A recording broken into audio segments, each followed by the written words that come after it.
Welcome to Bangla tech research YouTube channel. So viewers, আজকে আমি আপনাদেরকে সেরা কয়েকটি ডিএসএলআর রিভিউ করে দেখাবো, আর আপনি কোন ক্যামেরাটা আপনি কিনবেন এবং কোন ক্যামেরাটা কিনলে আপনার জন্য পারফেক্ট হবে।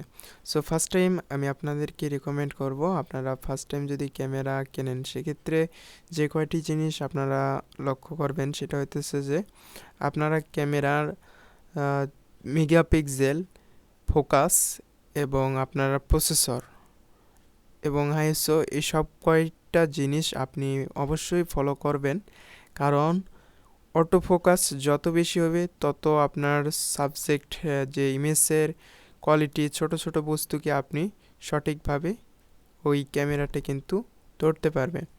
আর যদি আপনার মেগাপিক্সেলটা বেশি হয় সেক্ষেত্রে আপনার ইমেজ কোয়ালিটি অনেক বেটার হবে।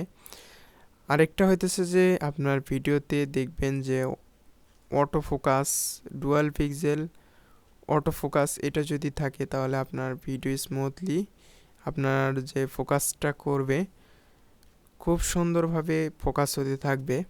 তারপরে হইতেছে যে আপনার প্রসেসর। সো যত ভালো প্রসেসর হবে ততই আপনার ভিডিওর কোয়ালিটি অনেক বেটার পারফরমেন্স হবে, প্লাস আপনার ভিডিওটি একেবারেই কোনো প্রকার আপনার ক্যামেরা হ্যাং করবে না এবং আপনার ক্যামেরা সুন্দরভাবে চালানোর জন্য আপনাকে কোনো কিছুর প্রয়োজন পড়বে না। জাস্ট আপনার যদি প্রসেসর ভালো থাকে সেক্ষেত্রে আপনার ইমেজ কোয়ালিটি বা আপনার ভিডিও কোয়ালিটি দ্রুত গতিতে হবে, আপনার স্লোলি কাজ করবে না, ফাস্ট গতিতে কাজ করবে যদি আপনার প্রসেসর ভালো হয়। অবশ্যই কয়টা জিনিস আপনারা ফলো করবেন। এখন আপনাদের যেটা আমি দেখাতেছি যে যাদের 6 কেনার প্রয়োজন নিউ একবারে কিনবেন, ফার্স্ট টাইম আপনাকে একটি ডিএসএলআর কিনলে আপনাকে অবশ্যই একটি লেন্স কেনার প্রয়োজন পড়বে।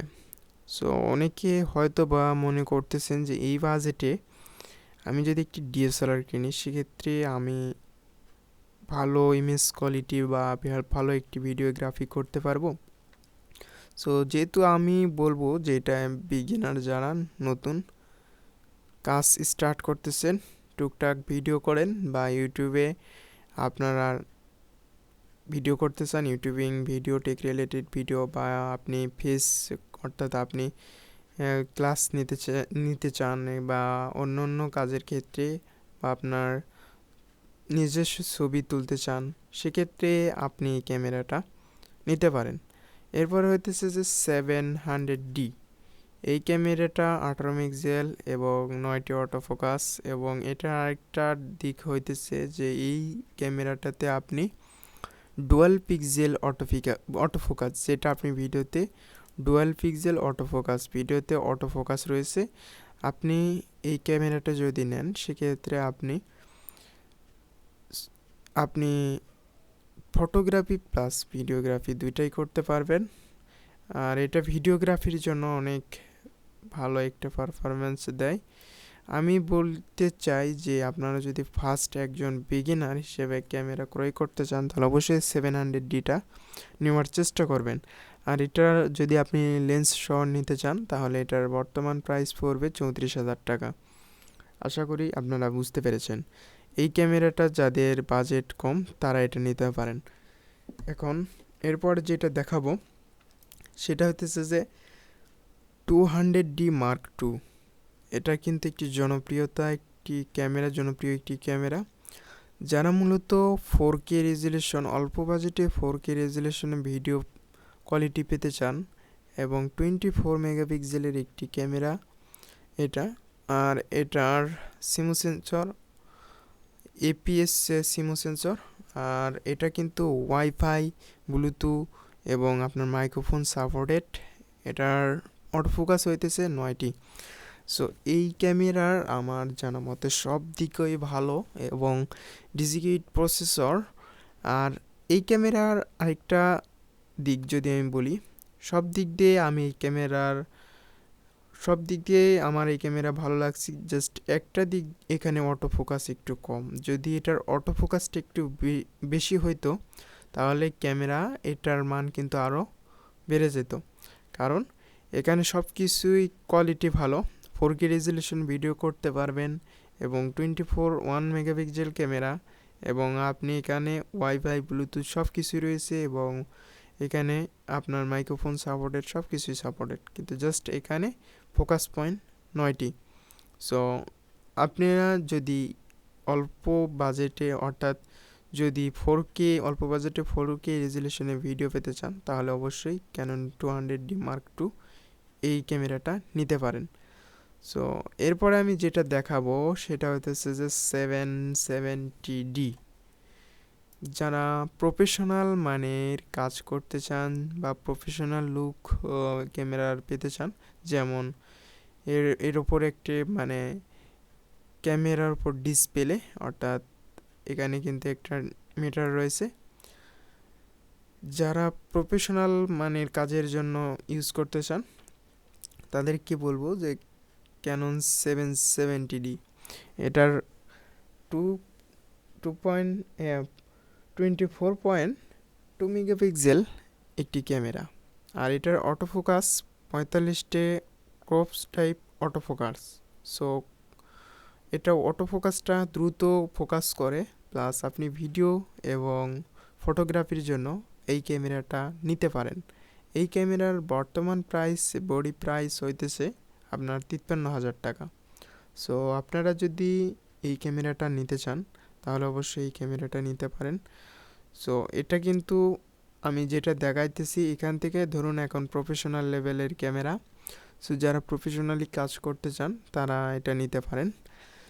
এই ক্যামেরাটা নিলে আপনার আর কোনো ক্যামেরার চিন্তা করতে হবে না। এটা আপনি মাইক্রোফোন সাপোর্টেড সব কিছুই পাবেন, DSLR প্রসেসর, যেটা ক্যানন 80Dর যে আপগ্রেড এই প্রসেসর, এবং আইএসও কিন্তু অনেক, আর এটা আপনি ওয়াইফাই সব কিছু এটার সাপোর্টেড পাবেন। জাস্ট এটাও কিন্তু স্মুথ সেন্সর।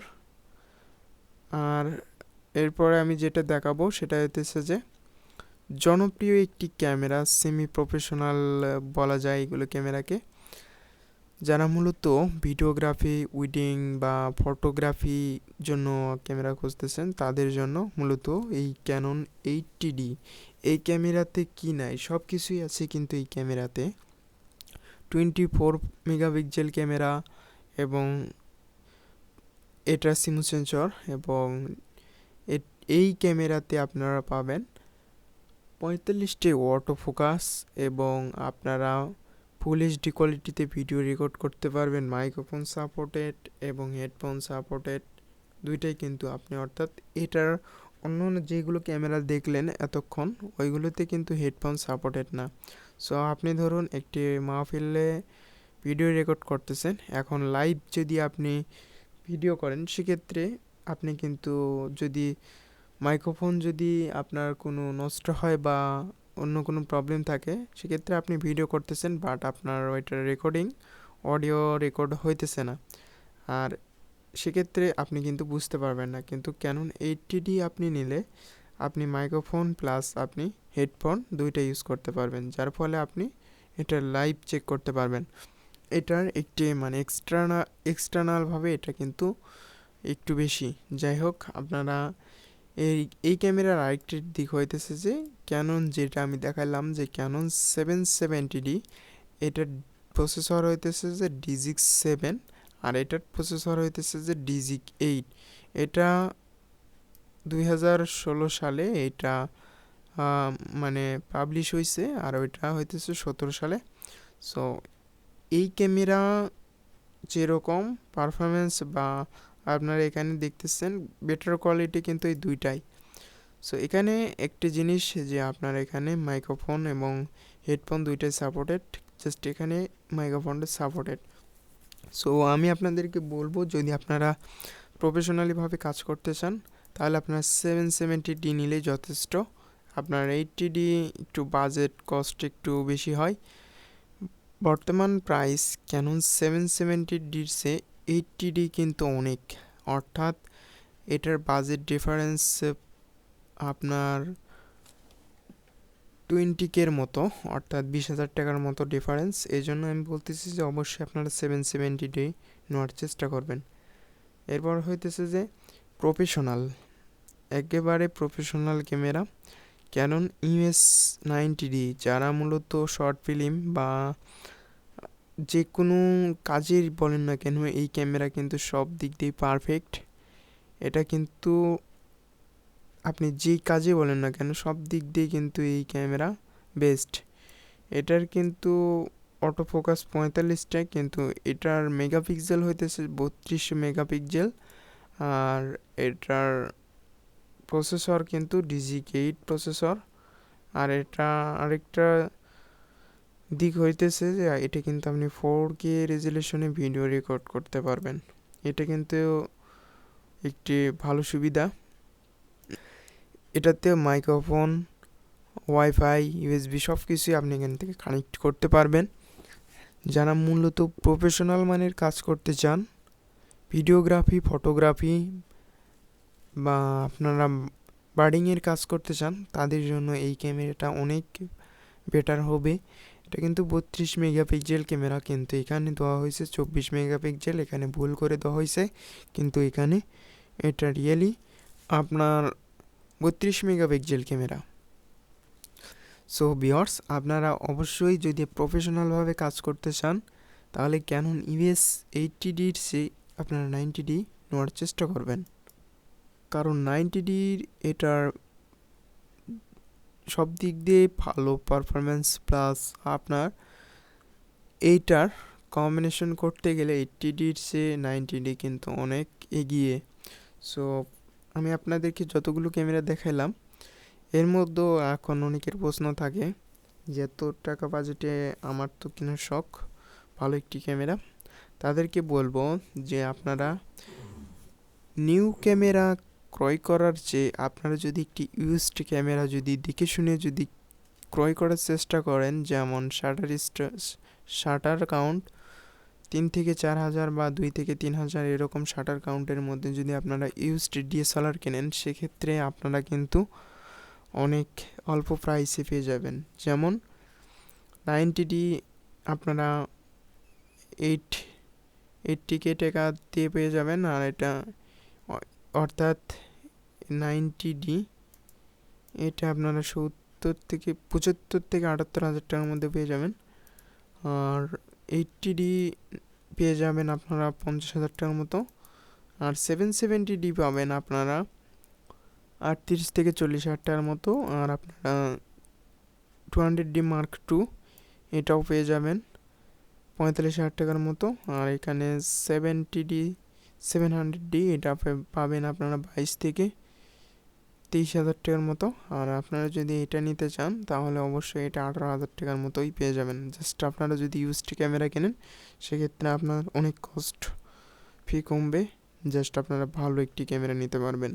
এর জন্য আমি সাজেস্ট করব আপনারা অবশ্যই 3 থেকে 4 হাজারের মধ্যে শাটার কাউন্টে যেগুলো ক্যামেরা সেগুলো নেওয়ার চেষ্টা করবেন, তাহলে আপনারা ভালো ক্যামেরা নিতে পারবেন। সো অবশ্যই আপনারা ইউজড ক্যামেরা যদি নেন সেক্ষেত্রে ভালো ক্যামেরা নিতে পারবেন অল্প বাজেটে, কিন্তু আপনাদের ভালো দেখে ভালো ক্যামেরার যে বডি এটা দেখে নিতে হবে, প্লাস আপনার ইমেজ কোয়ালিটি, ভিডিও কোয়ালিটি সবগুলো চেক করে আপনার ইউজড ক্যামেরা ক্রয় করতে হবে।